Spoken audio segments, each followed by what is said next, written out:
برادران اسلام، عظیم الشان تاریخی اسلامی کانفرنس کا یہ آخری اجلاس اپنے اندر روایتی جذبہ اور روایتی ذوق و شوق سمیٹے ہوئے ہے۔ الحمدللہ ان 3 ایام میں جو سرکار کونین صلی اللہ علیہ وآلہ وسلم کے لائے ہوئے نظام حیات کی صدائے بازگاشت ناروے کے شہروں میں سنائی دی، اس کے اثرات مٹانے سے نہ مٹیں گے، اور وہ وقت آئے گا جب کہ مورخ اس دیار کفر میں تحریک احیاء اسلام پہ قلم اٹھائے گا تو اس میں ان مزدوروں کو فراموش نہ کیا جائے گا جنہوں نے دن رات کارخانوں اور فیکٹریوں میں کام کیا، مگر اپنا مال اور اپنا وقت صرف کر کے اپنے اللہ اور اپنے رسول صلی اللہ علیہ وآلہ وسلم کے دین کی آبیاری کی۔ ان افراد کو تاریخ کبھی بھی فراموش نہ کر سکے گی جن لوگوں کے کاوشوں کے نتیجہ میں یہ عظیم الشان اجتماعات جو تھے وہ منعقد ہوئے۔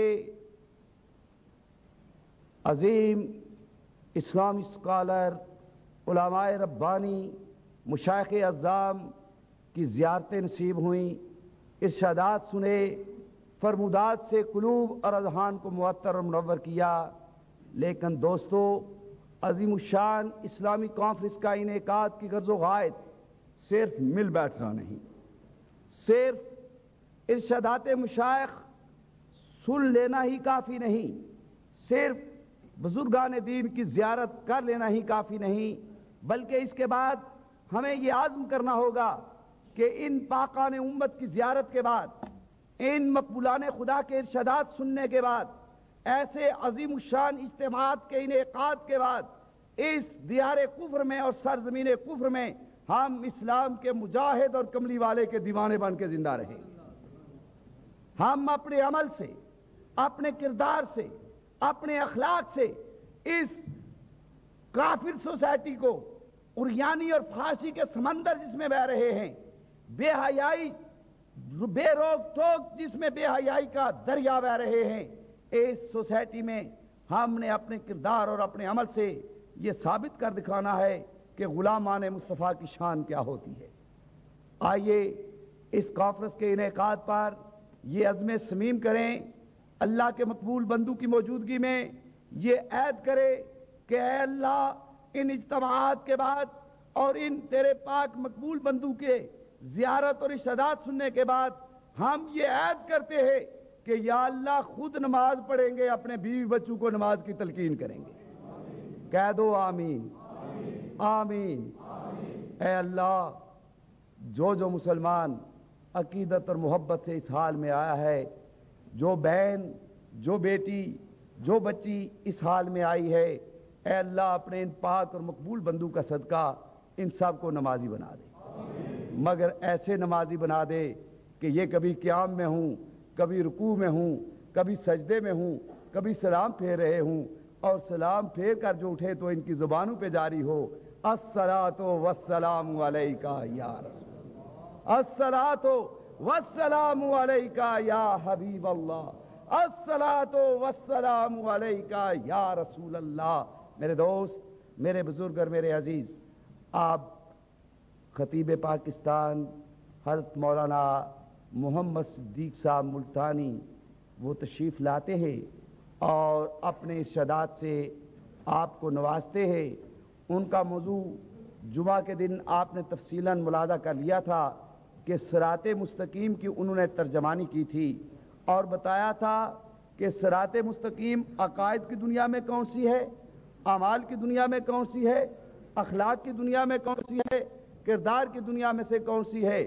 اور آج خود ان کا یہ ارشاد تھا کہ 6 گھنٹے غالباً بولنے کے بعد ابھی بھی میرا موضوع ادھورا ہے، تو ہم یہ چاہتے ہیں کہ وہ اپنا ادھورا مضمون جو ہے اس کی تکمیل فرما لے مگر آج اگر انہیں 1.5 گھنٹے کے بعد گرم ہوئے تو پھر وقت ختم ہو جائے گا، اس لیے آج گھنٹوں کے بعد نہیں منٹوں کے بعد انہیں گرم ہونا ہوگا، کیونکہ اس دن مسجد تھی اور آج حال میں ہے اور حال کے لیے ایک وقت متعین ہے، کہیں ایسا نہ ہو کہ یہ دیر سے گرم ہوں اور ہم ان کے ارشادات سے محروم رہیں۔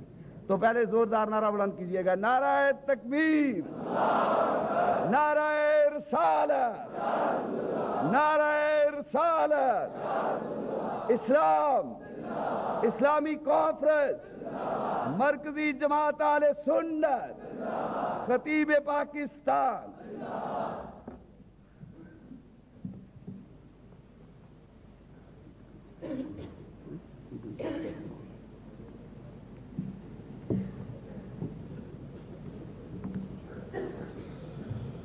اللهم صل على سيدنا محمد وعلى سيدنا محمد وبارك وسلم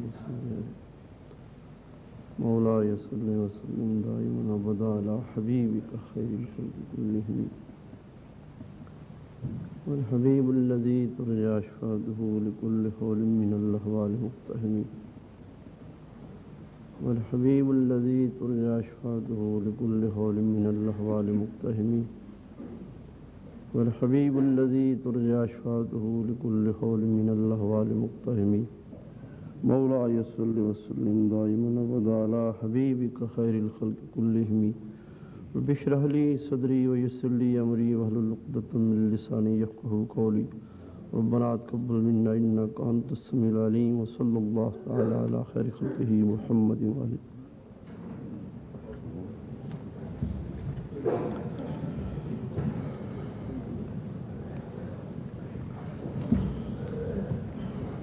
الحمد للہ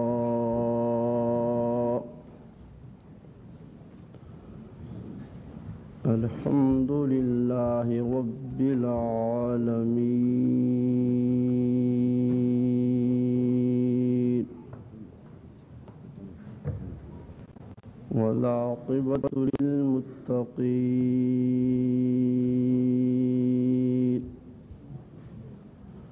والصلاة والسلام على رسوله الكريم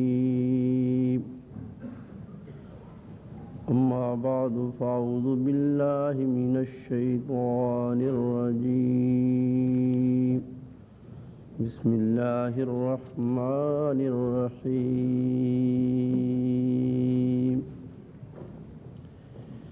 اهدنا الصراط المستقيم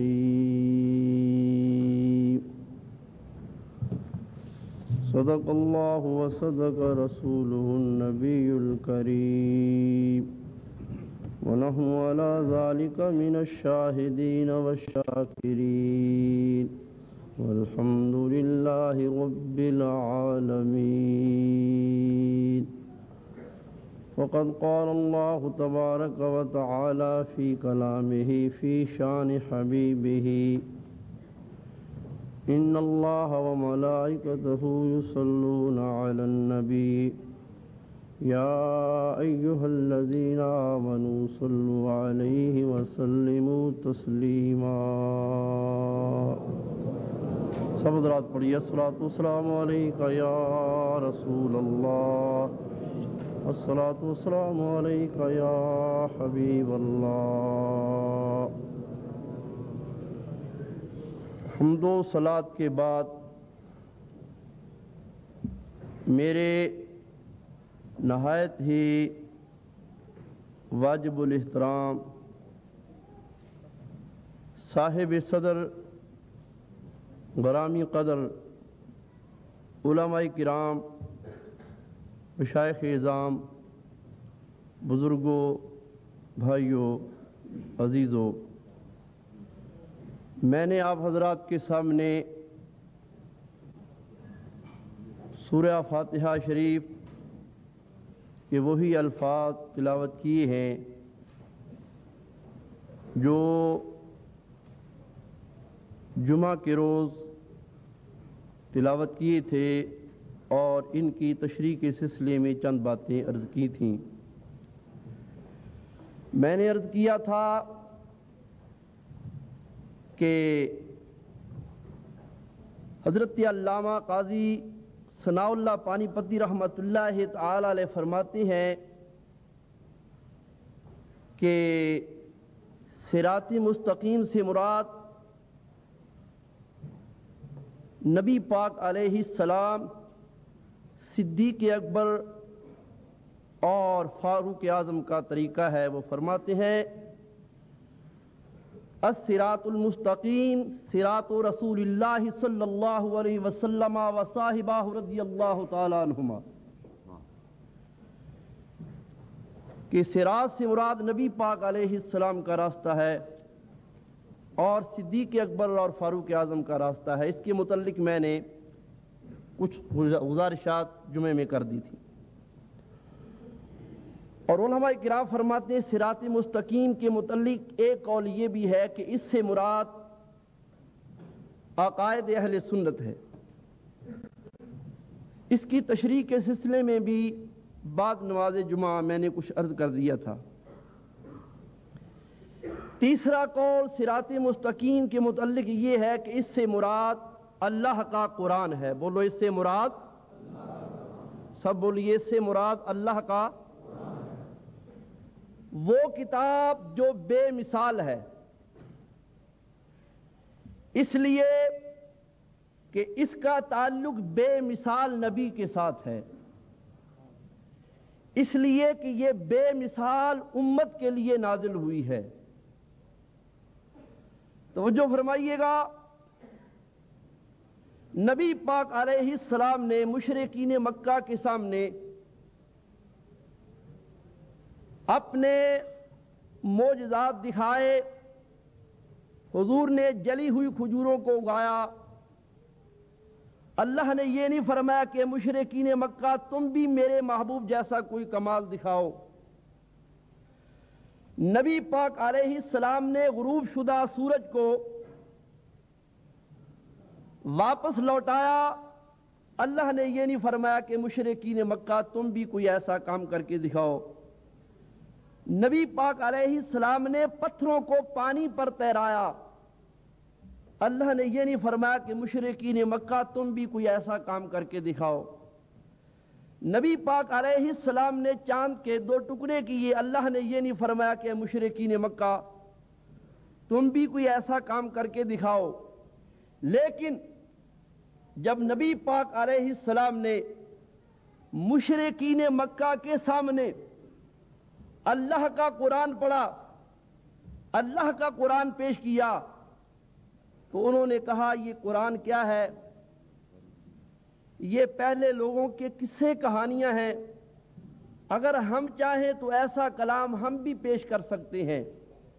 چنانچہ اللہ تعالیٰ کا قرآن ارشاد فرماتا ہے، انہوں نے کہا لَوْ نَشَاءُ لَقُلْنَا مِثْلَ هَذَا إِنْ هَذَا إِلَّا أَسَاطِيرُ الْأَوَّلِينَ۔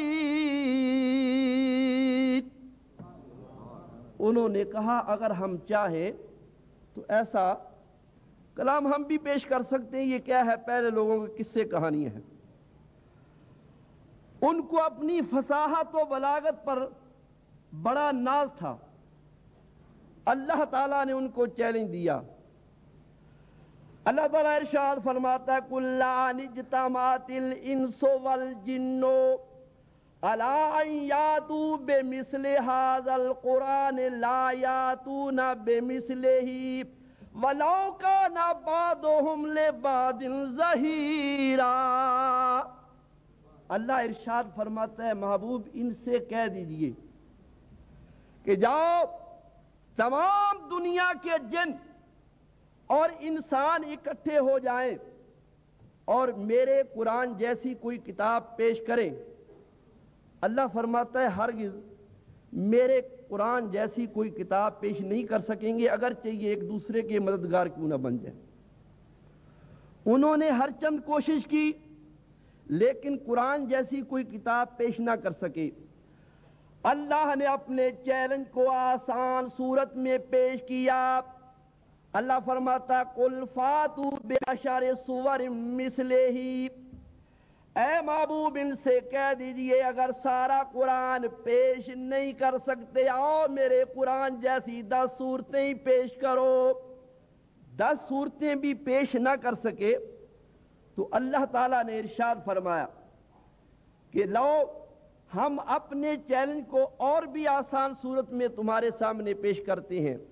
وَإِذْ كُنْتُمْ فِي رَيْبٍ مِّمَّا نَزَّلْنَا عَلَىٰ عَبْدِنَا فَأْتُوا بِسُورَةٍ مِّن مِّثْلِهِ وَادْعُوا شُهَدَاءَكُم مِّن دُونِ اللَّهِ إِن كُنتُمْ صَادِقِينَ. اللہ ارشاد فرماتا ہے محبوب ان سے کہہ دیجئے اگر یہ پورا قرآن پیش نہیں کر سکے 10 صورتیں پیش نہیں کر سکے آئیے میرے قرآن جیسی ایک ہی صورت پیش کرے. ایک صورت بھی پیش نہ کر سکے اللہ نے اپنے چیلنج کو آسان ترین صورت میں پیش کیا. اللہ فرماتا فَلْيَأْتُوا بِحَدِيثٍ مِّثْلِهِ إِن كَانُوا صَادِقِينَ. اللہ فرماتا ہے ان سے کہہ دیجئے آؤ میرے قرآن جیسی ایک بات ایک آیت ہی پیش کرو. ایک آیت بھی پیش نہ کر سکے. اب مقام غور ہے کہ ابو جال ابو لہب عتبہ عتیبہ مشرکین مکہ کی زبان بولو کون سی تھی؟ عربی. بولو کون سی زبان تھی؟ اور قرآن کی زبان بھی قالا یعلمون تعلمون قرآن میں بھی موجود ہے اور وہ بھی اپنی زبانوں میں یہ الفاظ استعمال کرتے تھے لیکن اس کے باوجود وہ قرآن جیسا کلام پیش کیوں نہ کر سکے میاں قرآن جیسا کلام تو وہ پیش کرے جس کی زبان محمد مصطفیٰ جیسی ہو. نبی پاک کی زبان ایک کلام 2 جاری ہوتی ہے. اسی زبان پر کبھی خدا بولتا ہے اور اسی زبان پر کبھی مصطفیٰ بولتا ہے. جب خدا بولتا ہے تو اللہ کا قرآن بنتا ہے جب مصطفیٰ بولتا ہے تو حدیث بنتی ہے.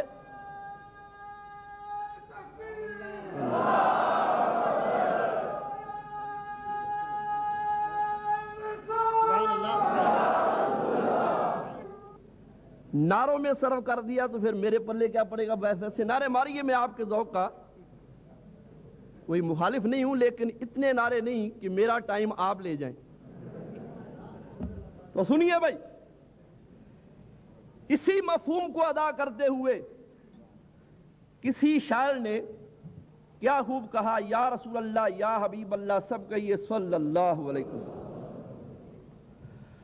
فرماتے ہیں نبی کے لبوں پر خدا بولتا ہے. نبی کے لبوں پر خدا بولتا ہے. کلام خدا ہے کلام محمد صلی اللہ علیہ وسلم. اللہ بولنے سے پاک ہے. بولو اللہ بولنے سے. سب بولو اللہ بولنے سے. اللہ بیٹھنے سے اٹھنے سے سونے سے جاگنے سے پاک ہے. لیکن جب اس نے بولنا ہوتا ہے تو اپنے نبی کی زبان استعمال کرتا ہے. پنجابی تو آپ سمجھتے ہیں نا کیونکہ مجھ سے پہلے چشتی صاحب نے پنجابی میں نعت پڑھی ہے تو معلوم ہوتا ہے کہ آپ سمجھتے ہیں اور اگر نہ سمجھ میں آئے تو میرا شعر مجھے واپس کر دینا. او نہیں بولدا او تے بے مثل ذات او بولدا جو بولے محمد صلی اللہ علیہ وسلم.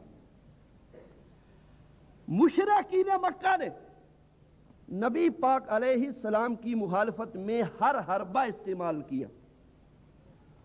ان کے نوجوان خطیبوں نے نبی پاک کی مخالفت میں پورے عرب کو مانندے تنور بنا دیا. ان کے جوانوں نے اپنی زندگیوں کو داؤ پر لگا دیا. ان کے عمراء نے اپنی تجوریوں کے منہ کھول دیے، لیکن اگر نہیں کچھ کر سکے تو نبی پاک جیسا کلام پیش نہیں کر سکے، اس لیے کہ قرآن مجید کا ہر پارہ، قرآن مجید کی ہر سورت، قرآن مجید کی ہر آیت، قرآن مجید کا ہر لفظ، قرآن مجید کا ہر حرف نبی پاک علیہ السلام کی زبان فیض ترجمان سے جاری ہوا ہے۔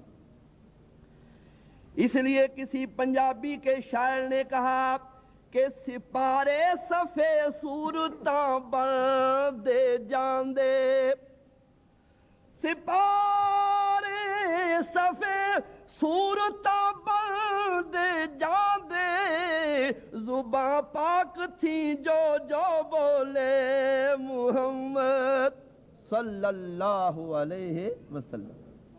تو قرآن بے مثال کتاب ہے۔ دوسری دلیل، قرآن مجید میں اللہ تعالیٰ نے بہت سی پیشین گوئیاں ارشاد فرمائی ہیں جو حرف بحرف سچی ثابت ہوئی۔ مثال کے طور پر سورہ یونس اٹھا کر دیکھیے، جب فرعون دریا میں غرق ہو رہا تھا تو اس نے کہا میں بنی اسرائیل کے خدا پر ایمان لایا، کیونکہ عذاب الہی کو دیکھ کر وہ ایمان لایا، اور ایسا ایمان جو ہے وہ عند اللہ مقبول نہیں۔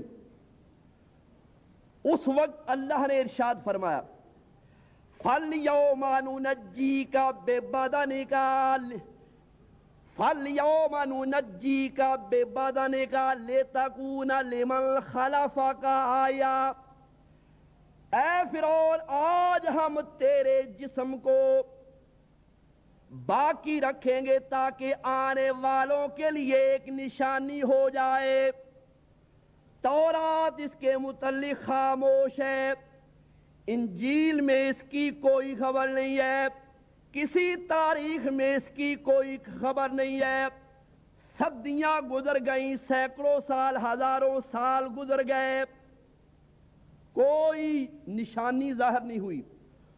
16 فروری 1923 عیسوی میں ہاورڈ کارٹر نامی ایک انگریز مصر کے آثار قدیمہ کی کھدائی کر رہا تھا۔ اس کھدائی کے دوران فرعون کا جسم ایک تابوت میں بند تھا، وہ ملا۔ جب کھولا تو اس میں لکھا ہوا تھا یہ وہ فرعون ہے جس نے موسیٰ علیہ السلام کا مقابلہ کیا تھا۔ یہاں ذرا بڑی توجہ کے ساتھ میں ایک مسئلہ عرض کروں گا، محبت کے ساتھ غور فرمائیے۔ فرعون اکفر الناس تھا، اشر الناس تھا۔ سینکڑوں سال نہیں، ہزاروں سال گزر گئے، لیکن اس کے باوجود زمین نے اس کے جسم کو کھایا۔ بولو، زمین نے اس کے جسم کو کھایا؟ اس زمانے کے سائنسدانوں نے اس کی لاش کو کوئی ایسا مسالہ لگایا کہ ہزاروں سال گزرنے کے بعد فرعون کے جسم کو زمین نے کھایا نہیں۔ میرے دوستوں اور بزرگوں ذرا غور کرو، جب فرعون جیسے اکفر الناس کی لاش کو زمین نے نہیں کھایا اس لیے کہ اس کو سائنسدانوں نے مسالہ لگا دیا تھا۔ جس ولی کے جسم کو اللہ ولایت کا مسالہ لگا دے اس کو زمین کس طرح کھا سکتی ہے؟ اور پھر ولی ہی نہیں، ہمارا تو یہ عقیدہ ہے کہ علماء ربانیین، شہداء، اولیاء کرام اور انبیاء علیہم السلام اپنی قبروں میں زندہ ہوتے ہیں۔ بولو اپنی قبروں میں، سب بولو اپنی قبروں میں۔ اچھا، یا صراط مستقیم سے مراد اعمال صالحہ ہے۔ اور میں نے جمعے میں وعدہ کیا تھا کہ علامہ چشتی صاحب دامت برکاتہم العالیہ تقریباً ہر اجلاس میں آپ کو نماز کی تاکید کر رہے ہیں، تو میں نے وعدہ کیا تھا کہ آخری تقریر میں آپ حضرات کے سامنے فلسفہ نماز کے موضوع پر کچھ باتیں کروں گا کہ ہم 5 نمازیں کیوں پڑھتے ہیں، اور پھر ظہر کو ظہر کے وقت کیوں پڑھتے ہیں، عصر کو عصر کے وقت کیوں پڑھتے ہیں، مغرب کو مغرب کے وقت کیوں پڑھتے ہیں، عشاء کو عشاء کے وقت کیوں پڑھتے ہیں، اور فجر کو فجر کے وقت کیوں پڑھتے ہیں، اور 2 سجدے کیوں کرتے ہیں، نماز میں 7 فرائض کیوں ہیں۔ تو بڑی محبت کے ساتھ توجہ فرمائیے، ہم کتنی نمازیں پڑھتے ہیں؟ معلوم ہوتا ہے تھوڑے بولے اے ہوئی پڑھ دے باقی نہیں پڑھ دے، بولو کتنی پڑھ دے؟ 5۔ کیوں پڑھتے ہیں 5؟ امام غزالی رحمت اللہ تعالی علیہ نے ایک رسالہ لکھا ہے دقائق الاخبار، اس میں سب سے پہلے یہ حدیث نقل فرماتے ہیں، فرماتے اللہ نے سب سے پہلے ہمارے نبی پاک علیہ السلام کے نور کو پیدا کیا، اور اس کے بعد ایک درخت پیدا کیا جس کا نام رکھا شجرۃ الیقین۔ حضور کے نوری وجود کو طاؤس یعنی مور کی شکل دے کر اس درخت پر رکھا۔ 70,000 سال تک نبی پاک علیہ السلام کے نوری وجود نے اللہ کی حمد و ثنا بیان کی۔ 70,000 سال کے بعد اللہ نے اپنی قدرت کاملہ سے اور حکمت بالغہ سے ایک آئینہ پیدا کیا اور حضور کے نوری وجود کے سامنے کیا۔ نبی پاک علیہ السلام نے اپنے حسن و جمال کو دیکھا، خوش ہو کر اللہ کی بارگاہ میں 5 سجدے کیے۔ وہ عالم انوار کے 5 سجدے اللہ کی بارگاہ میں اتنے منظور و مقبول ہوئے، گویا اللہ نے فرمایا محبوب عالم انوار کے تیرے 5 سجدوں کی برکت سے میں نے تیری امت پر 5 نمازیں فرض فرما دی ہیں۔ تو یہ 5 نمازیں حضور کے عالم انوار کے 5 سجدوں کی یادگار ہیں۔